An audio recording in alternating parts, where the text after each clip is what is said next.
Awesome. Thank you. Hi, everyone. Welcome. Thank you so much for being here. I'm your host, Carmeline Melchior, and I write all things adult speculative, and I'm based out of the San Francisco Bay Area.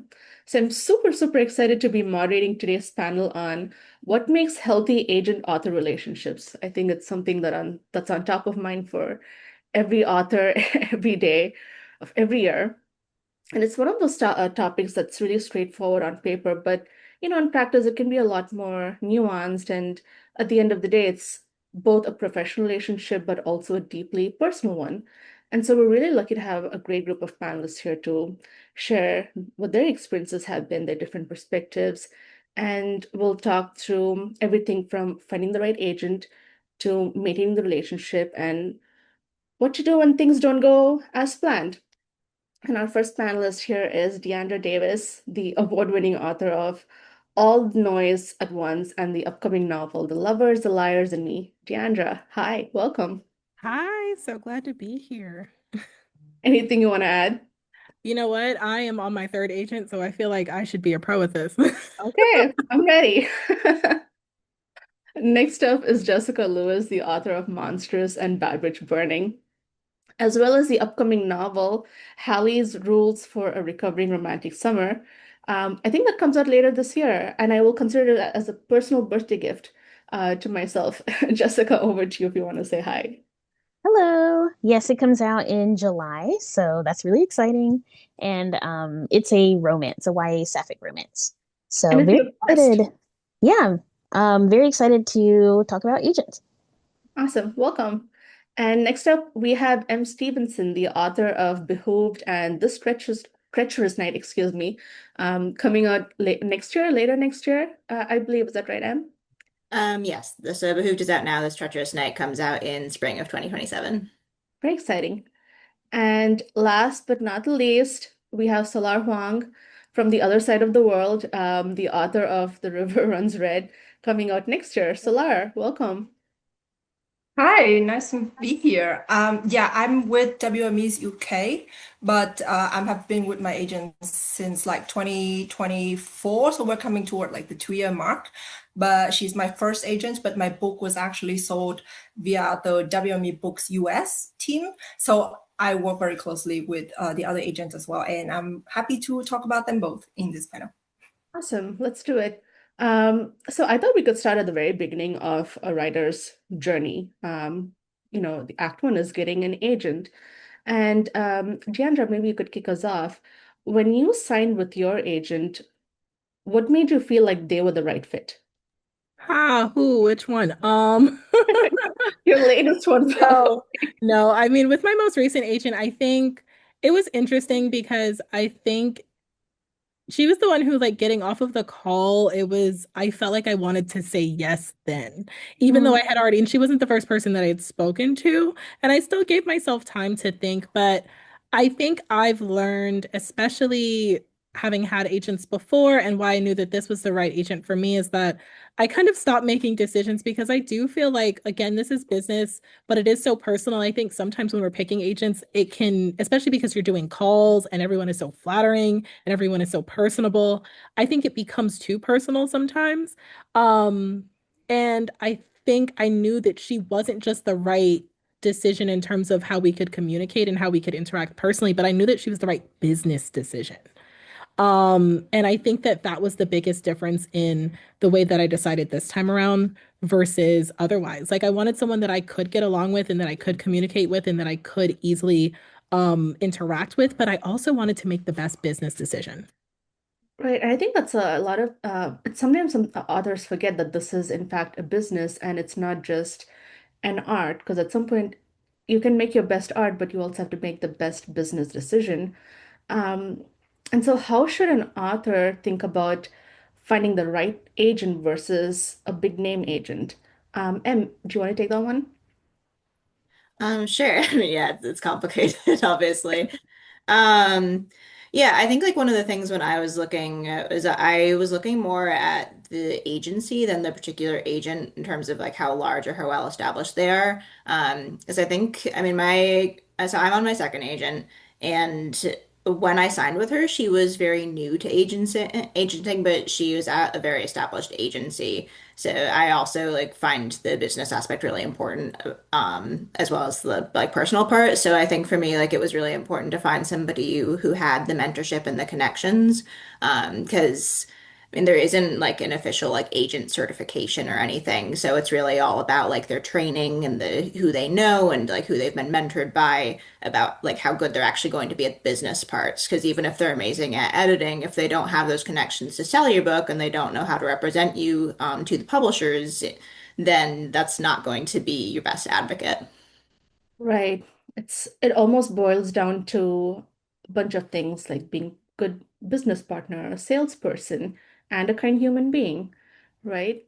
And in that vein, I'd be curious to know what are some early green flags authors should look for when querying or evaluating an agent? Jessica, thoughts? Oops, sorry, Zoom wouldn't let me unmute. um, as far as green flags, I would say, and you said like in the when they're looking, right?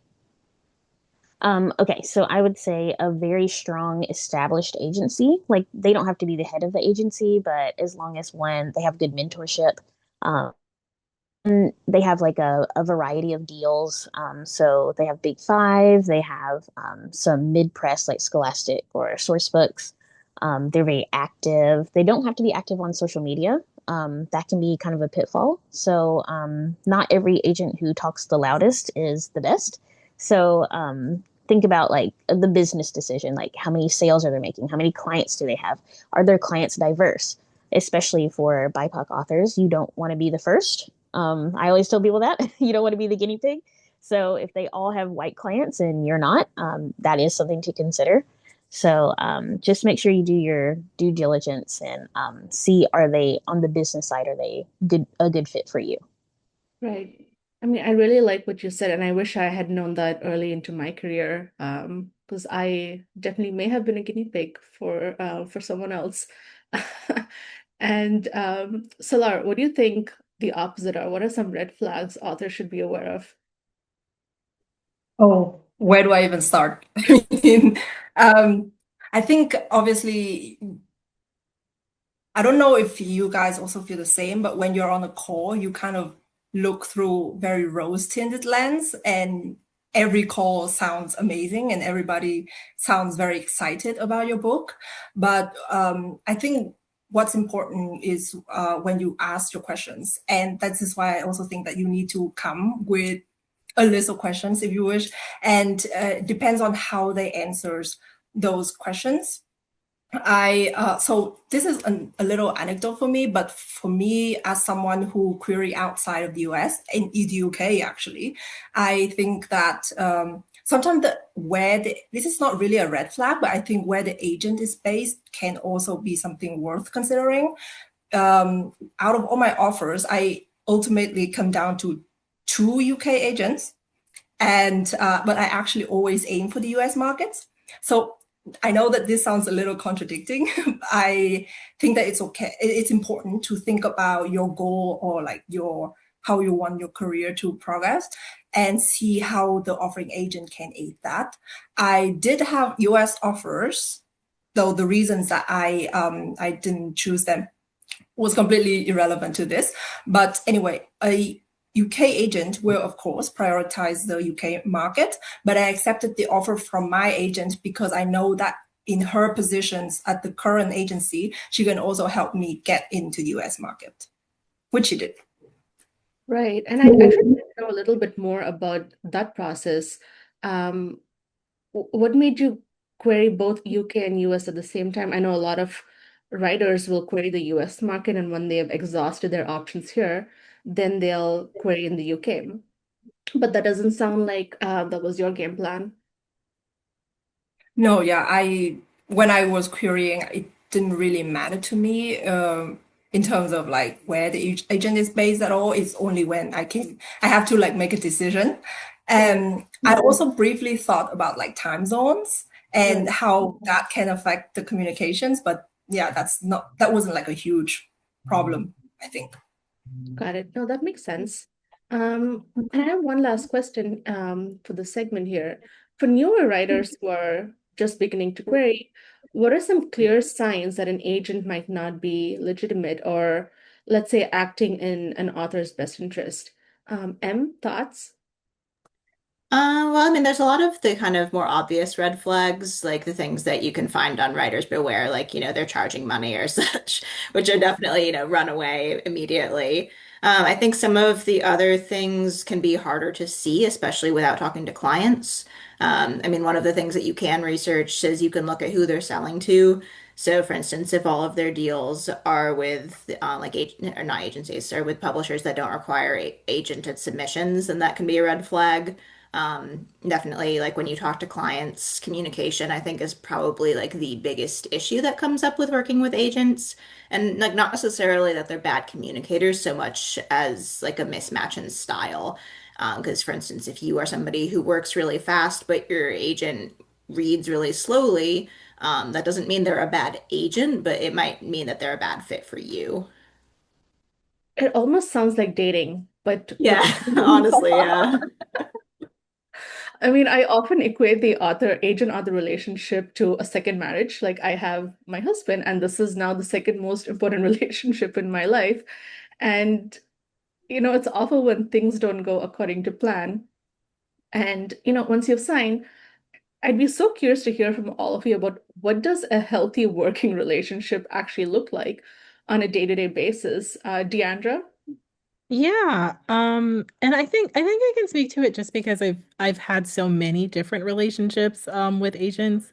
And I know like with one of my agents, we had a great personal relationship and we were really, really close. And I think it's so funny that you say it's akin to dating because yeah, like when I left, I cried. It felt like I was like breaking up with somebody. I was like, oh my God, this is horrible. Yeah, and you'll never Right? recover again. You'll never find anyone that's good. Yeah, it was like it was devastating and I felt so bad. I felt so bad and I was like so personally locked in. But I didn't feel like that the second time around, right? And so it was interesting. And so I think it can look very, very different. And I think it's always going to be different based on the person. But to me, I think, and this was one of the reasons why I signed with my current agent, is I think a healthy agent author relationship is one that is tailored to you. And finding an agent who is willing to tailor that relationship to what you need, and is willing to be flexible in that way is really, really great, right? Like I know, and of course, like I no one names names, but it's like I know for me, like a big red flag for me was I had incidents with one of my agents where if I like texted them something, they would like completely ignore the text and like email me a response like days later, and that just made me feel like it made me feel like I was bothering them. It made me feel like I was overstepping some sort of boundary that they had never set because they never told me not to text them. You know what I Yeah. mean? Or things like that. Like, and it made me feel uncomfortable. Mhm. Or like if I was like, hey, these are the things that are going on in my life. Like, is there any way that we can kind of strategize to see what we can do with sales and things like that? And to be told like, oh, well, we need to keep our communication purposeful. And I'm like, how is that not purposeful if I'm telling you that like this is what I need for my career. And so like that's not healthy, right? Like that's not healthy. Someone who's not listening to you, someone who's not willing to meet you halfway, someone who's not willing to consider your life, especially with strategizing your career, because I think we all know as authors that our careers are not these stable things, right? We have to continue to sell, unless we get a huge deal. And sometimes even when you get a huge deal, you still need to continue to sell because we get those advances in pieces. Someone always gets a cut. It's not always what it looks like, right? And so you need someone who's willing to be flexible for you, someone who is willing to meet you halfway, someone who's willing to say, well, how do you best communicate? And, what's going on with your life? Someone who's willing to do check-ins, someone who's willing to update you, someone who's willing to just basically someone who's willing. I think is kind of the party line, right? Someone who's willing, they should be willing to be flexible, willing to consider what's going on with you and always be in communication with you and what is best for your life and career at the time. I think that that's the healthiest relationship. Everyone can still hold their boundaries, but your career is a part of your life, and they should always take that into consideration. That is excellent advice. Truly, I think it's one of the best things that I've heard in a really, really long time, and I'm so curious to hear how the other panelists would answer the same question. So, Lara, would you like to go next? Yeah.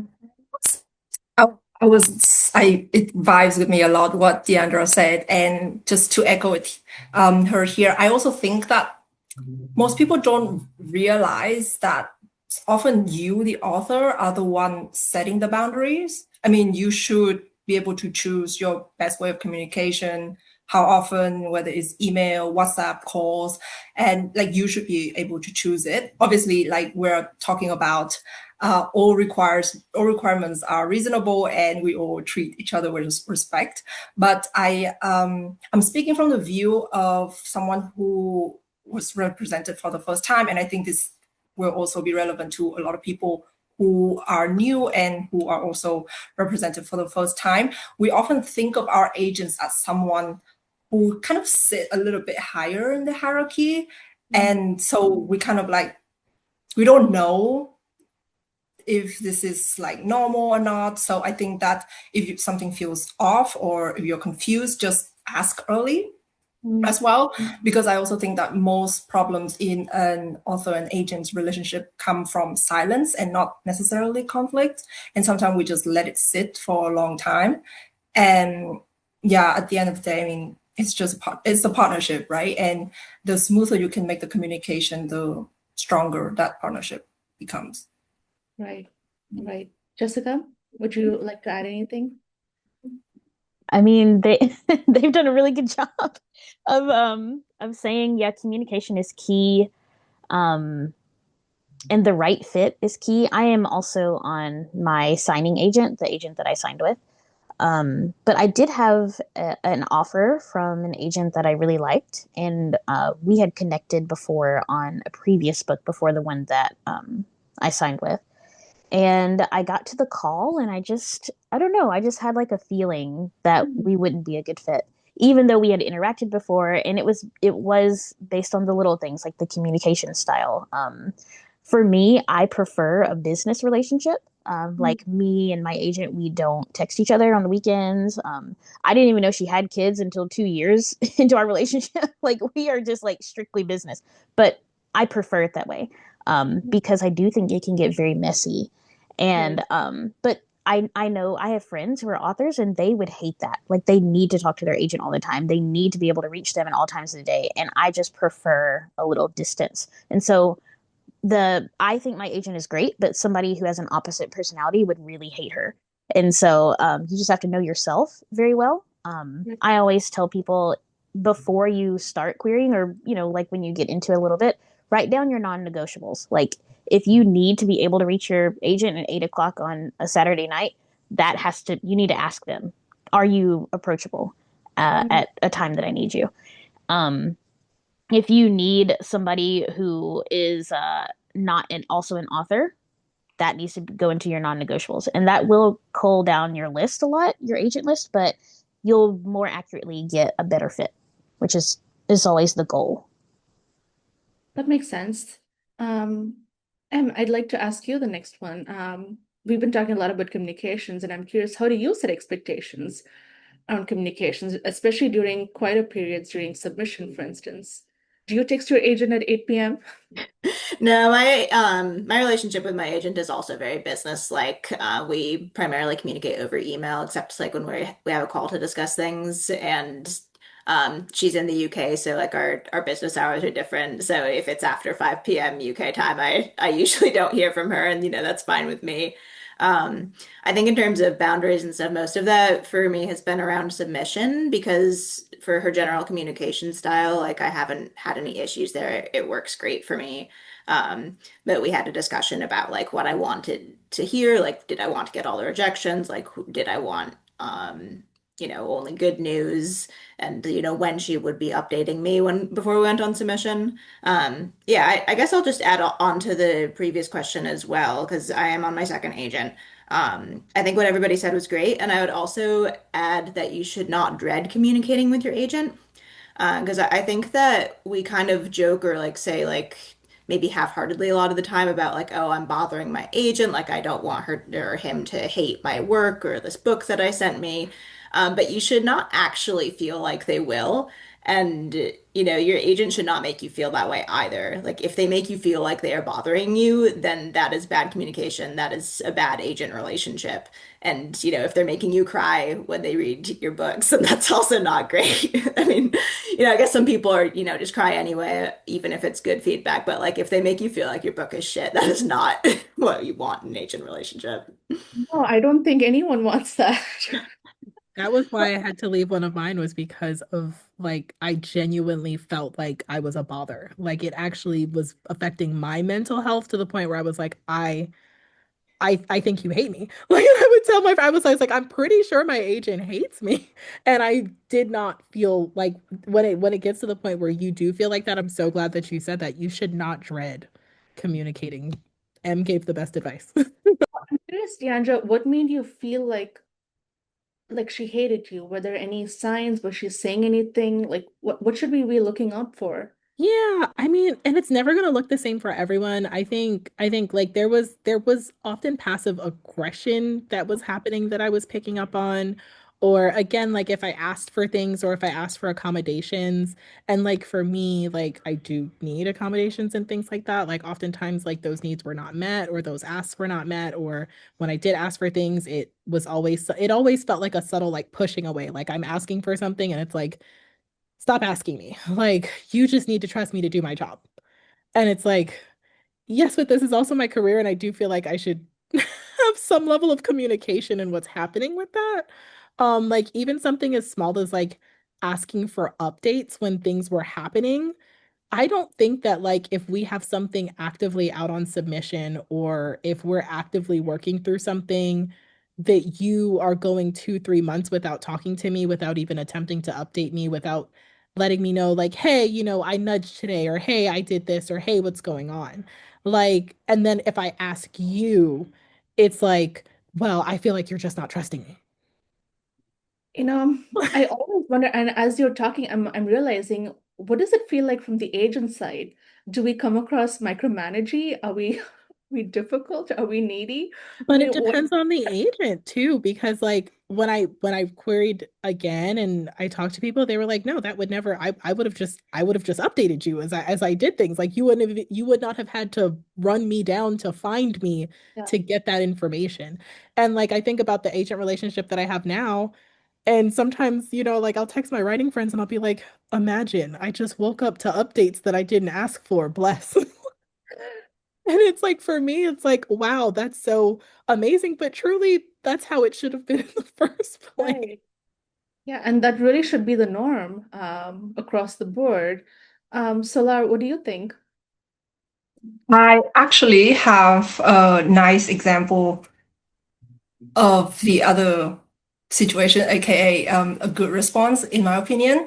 So I also think that first of all, I think querying is pretty much better understood by now, but post-deal stuff is still pretty much like confined to private chats. So in an industry that kind of like really likes this transparency, you often feel like you're an island, right?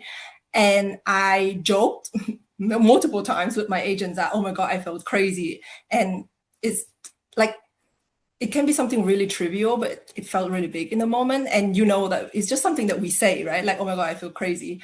And that's mainly because I don't know how, like, quote unquote, crazy I'm allowed to feel. And while she knows that I'm joking, she always ended up saying that she always reassured me that, hey, you're not crazy, it's absolutely normal to want more information and communications.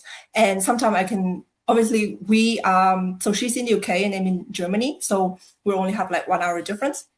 But sometimes I can also ask her like, hey, are you free? I might need like a mental health call, and that would just be like 15 minutes of like talking to her. And I also feels a lot better after talking to her, and I think that is a very good sign in itself. That's amazing. We're very happy for you, Solar. I mean, that's Thank really you. yeah, no, it's really incredible. I think a lot of authors might take such a relationship for granted, and I know, like you, many of us don't. Like, it's amazing to be able to have an agent to actually talk through these difficulties. Um, Yeah. yeah. Jessica, I'm curious, how do you settle a difference of opinions on projects, on timelines, communications? How do you deal with those challenges? I'm pretty easygoing, and so is my agent. So that's a good fit there. We're both kind of chill. But I am very like pit bullish about my own work. So if we have a disagreement, she knows to default to me. Hmm. If it's about the work. And then I, in turn, if it's about business, I default to her because she's the one who is experienced. And so I think our relationship is good that way. So if we ever have a disagreement on edits, I can be like, yeah, but I like it that way. And she'd be like, okay, no problem. Good job. You got it. But then if she's like, if I have a question, like, should we go out, blah, blah, blah, time, season, and then she says no, they're busy this month. I'm not going to say, like, well, I want you to send it out anyway. I would just trust her judgment and say, okay, yeah, that's fine. Like, we can send it out later. So I think we have a good mutual respect for each other. And I think in those situations, and I'm curious to get your thoughts, Em, in those situations where your agent says, well, I'm going to send it out next month because timing is right, how do you trust them to actually do it? Do you feel like you have to manage the relationship? How does an author be collaborative without overstepping? Yeah, I think that's actually a good indicator of whether the relationship is good. Because with my current agent, I totally trust her to just do her thing. And if I ask for explanations of, why she's choosing a certain thing, then she will provide that. But with my first agent, I felt like I was being a lot more micromanagey, and it was definitely a sign of like I didn't trust that things were actually being done correctly. I mean, it's tricky because like as authors, we don't know as much as agents in general, but I think that you can get a sense for when things aren't quite right. Like for instance, like the imprints that are being sent out to might like kind of like ping some weird bells of like these are some odd choices, or the communication might be odd, or just all sorts of things. But I think that yeah, it kind of comes down to like, do you trust that they're doing their job well in your gut? This has come up a lot today, trusting your instincts and your gut. And I think even though we know early on that something doesn't feel right, the vibe is off, the energy isn't good, we're often, brushing those feelings off. And I wonder what advice do you have for authors listening who feel something is deeply wrong in their with their and what advice do you have? Oh, I'm sorry, anyone. It wasn't Oh, open. no agent is better than a bad one. I know we say it, and sometimes when you see someone who has an agent, you think to yourself, well, that's easy for you to say. But typically, you're saying that from a place of having had a bad one potentially and knowing how damaging that can be. And I've seen some horror stories, not even just my own horror stories, but I've seen horror stories from other people where genuinely careers can be harmed by having a bad agent, whereas if you don't have one, guess what? Nothing is being harmed. That's all I'm saying. Well, So ultimately, you're just definitely, losing some time, right? yeah, like don't put them. I think we have to remember agents are people, and this is a partnership. We are equal partners, and they are kind of a gate, that we have to get past and that we need. But once you're in that relationship, we are equal partners. They're not on a higher level than you that you should feel like, oh my God, like I have to keep this even if I don't feel good about it. Yeah. You don't. You don't. Anyone else want to jump in? Yeah, I Thoughts? think in my case, I stayed with my first agent longer than I should have just because I'd been querying so long.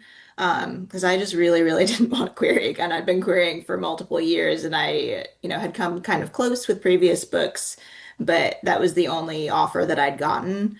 And, it was take the offer even if I had some misgivings or keep querying for who knows how long. So I think it's okay if you don't make the right decision in the moment, but like don't be afraid to pivot. I think Mm. that's a lot of what we do as authors. If we're having that longevity with our career, we have to be willing to pivot, like to different agents, different genres, different whatever it takes. Yeah, you prioritize yourself and think about what you need for your career because it's not just a book; it is a career. Well, not just your career, but also your mental health, because those two things kind of go hand in hand, don't they? Absolutely. this in this industry. Salar, Jessica? Yeah, I also think, yeah, I just think you have to be really brave to start again, but you still have to start again, right? Just think about if you're stuck in a bad agent relationship and maybe you keep editing or you never go on sub or you go on sub, but nothing ever comes back like fruitful. Are you willing to leave your career so stagnant, knowing that maybe there's nothing wrong with the book, but might be something wrong with your agents. But if you're back into the query trenches, you at least have something moving, right? You have something else going on.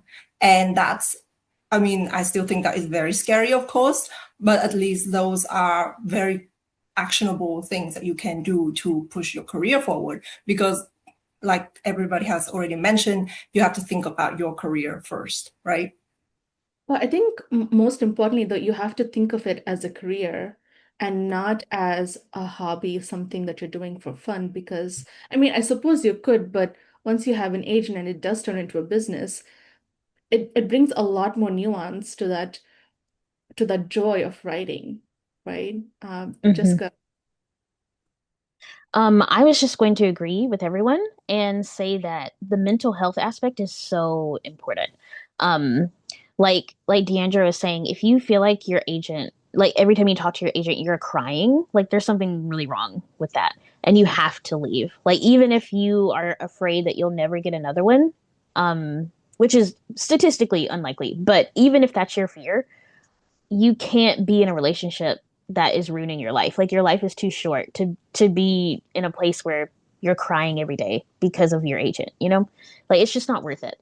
And we love books and this is our so many people's dream to have their book on shelves, but just think about like let's say that happened and your book actually made it on shelf, would you even be happy when it got there because of everything you had to suffer to get to it? And I want everybody to be happy when they see their book on the shelf and not think like, oh, it's out, and then like dread, oh no, I have to work with this agent for a longer time.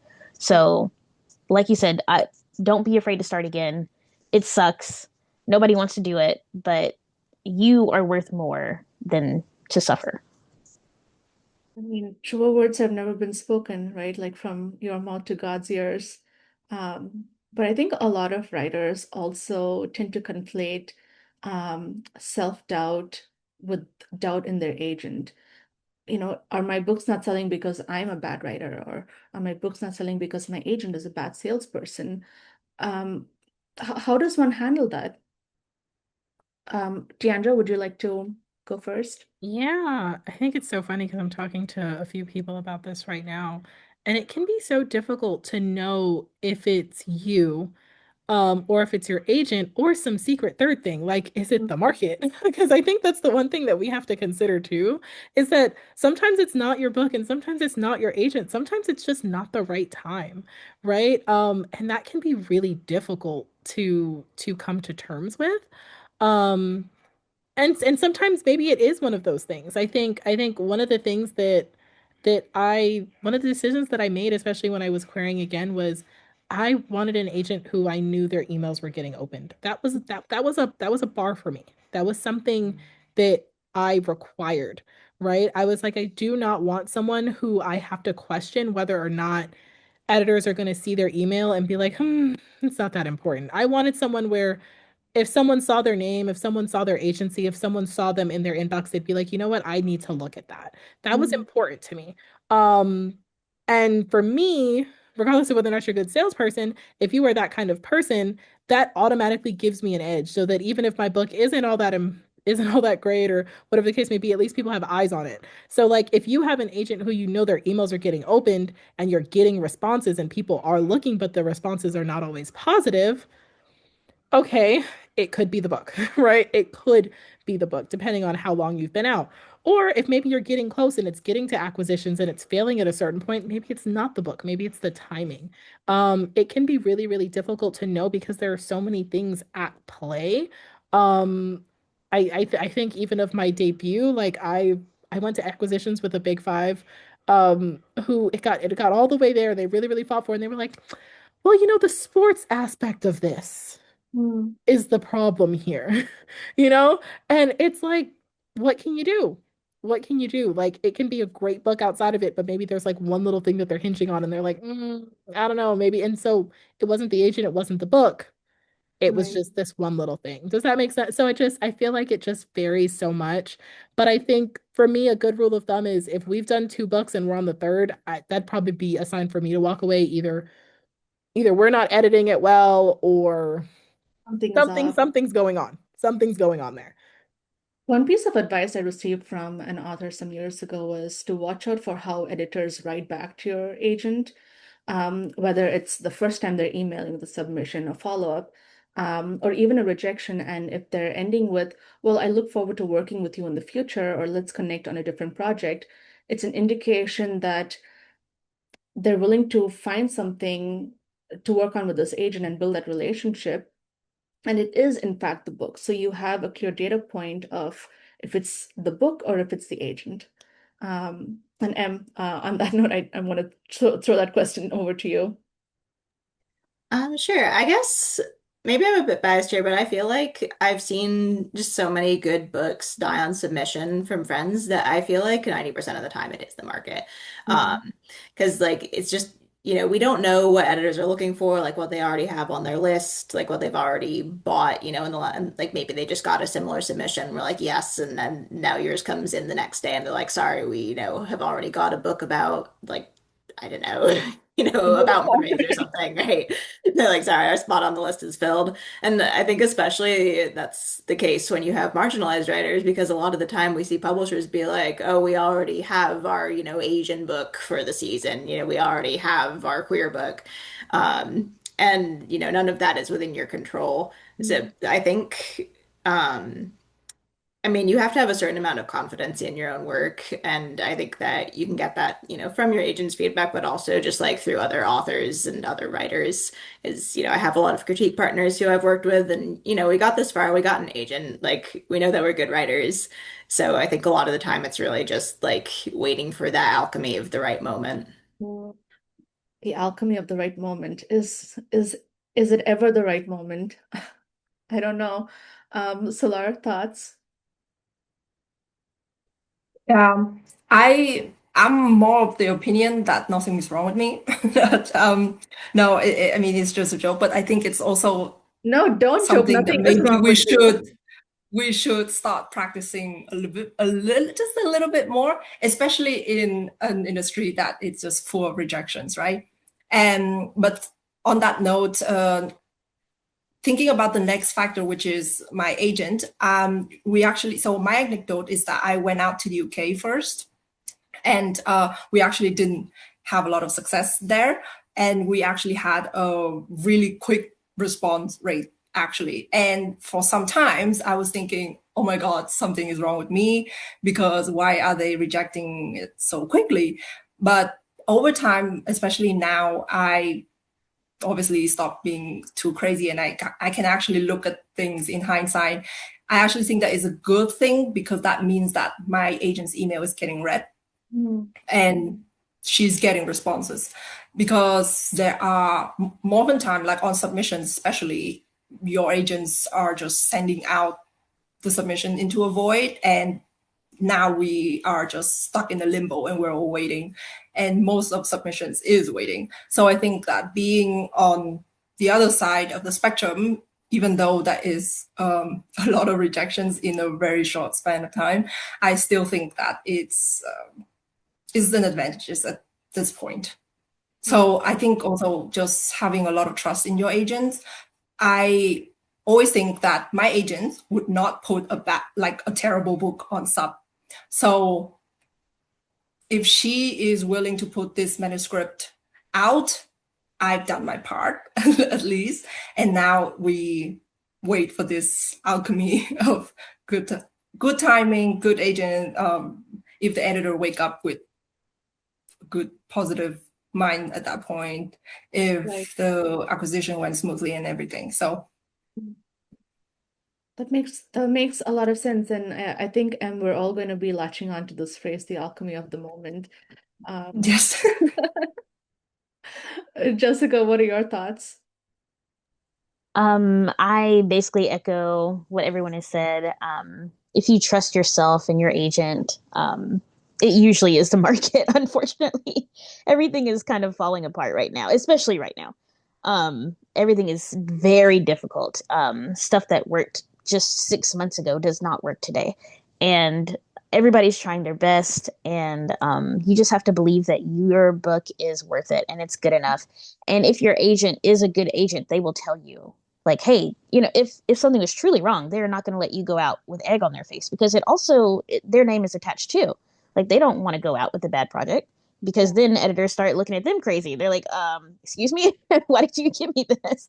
So, yeah, trust in your book, trust in your agent, and just hope that, like Solar was saying, that they're in a good mood that day, and the publishing winds are blowing your way. They Because wake that's up on the usually right side what of it. the bed. Yeah, that's usually what it boils down to. Is it's the market. Right. We've been talking a lot about agent red flags, and I'm curious to hear what are some author red flags? What should we not be doing or actively doing to manage and maintain this relationship so it is fruitful and long term? Would you like to kick us off? Sure. I think probably the biggest thing to consider is that a relationship with an agent is a business relationship. I mean, there are some people who have a relationship with their agent where it's more like, they talk to them like they're their bestie, but like what it boils down to at its heart is it's like this is a business partner and you should treat your communications like that. At least I think so.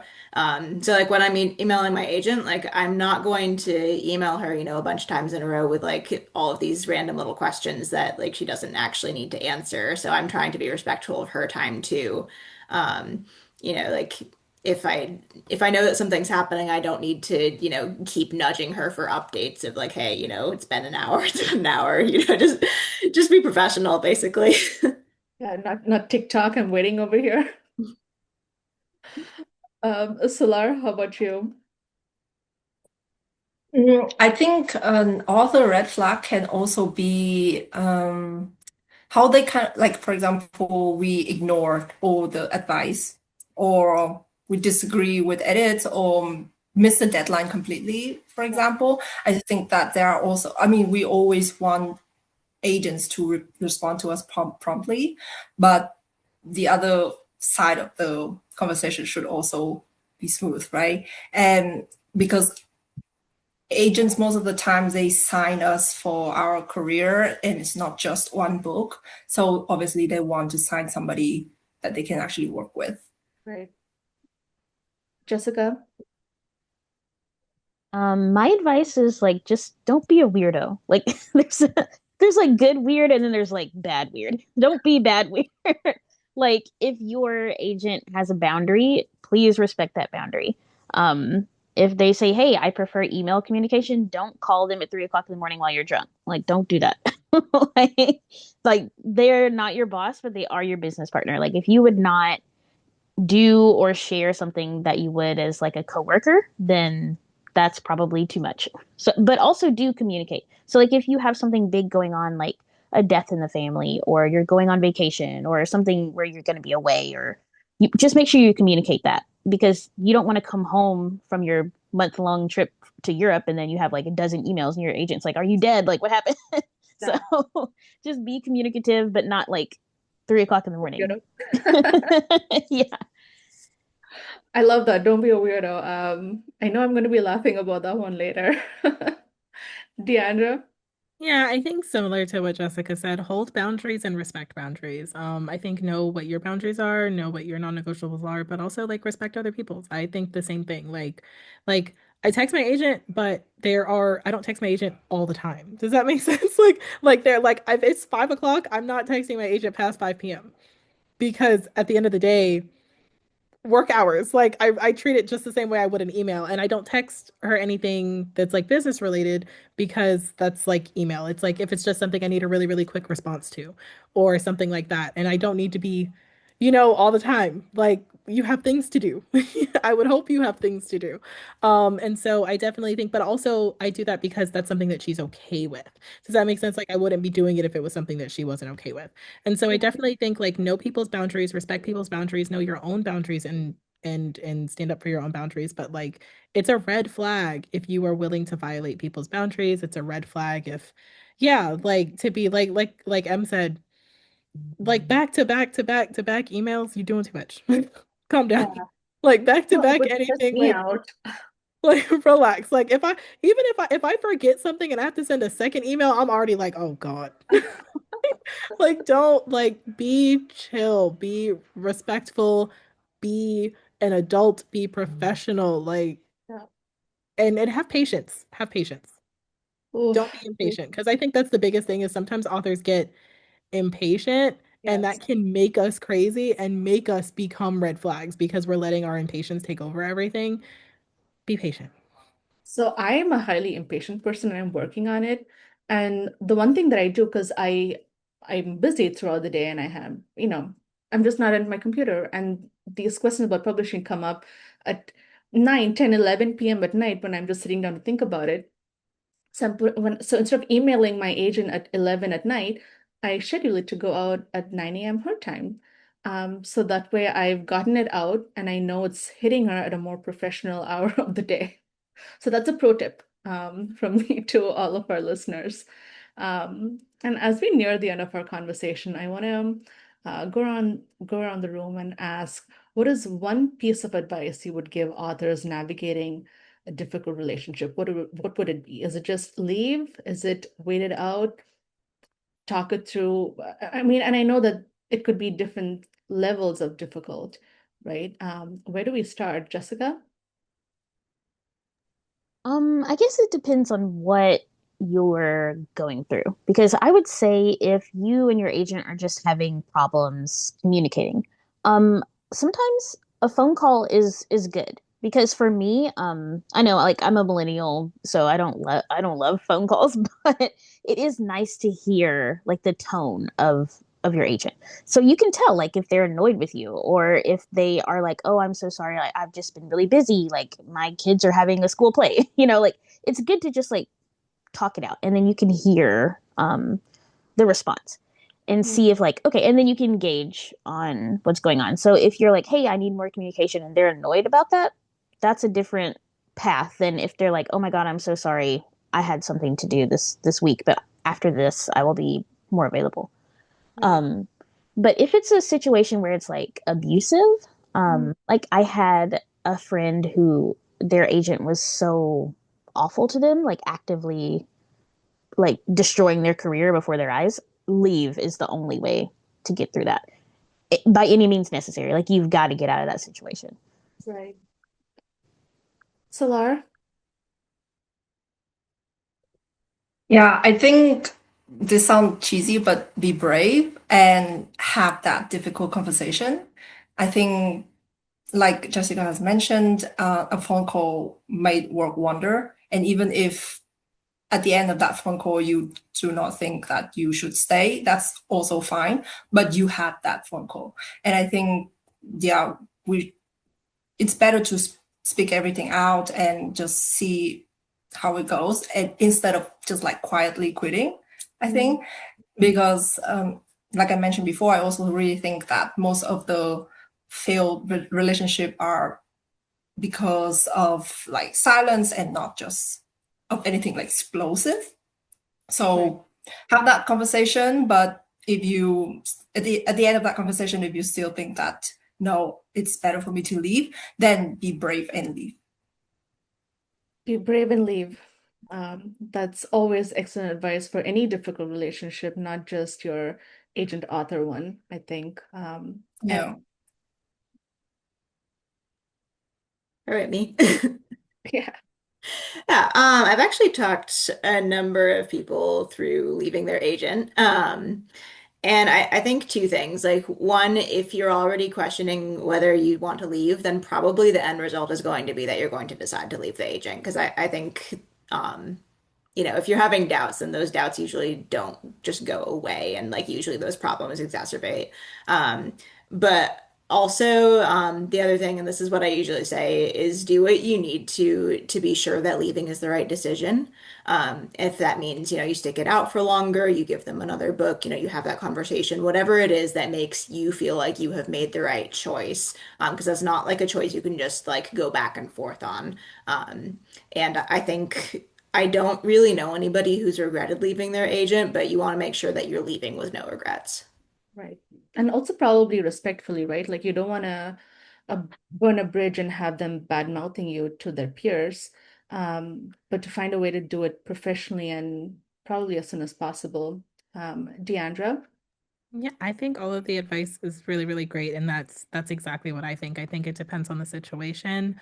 I think you look at it if it's something that you can try to have a conversation first, try to communicate first. I also think like be in community with people.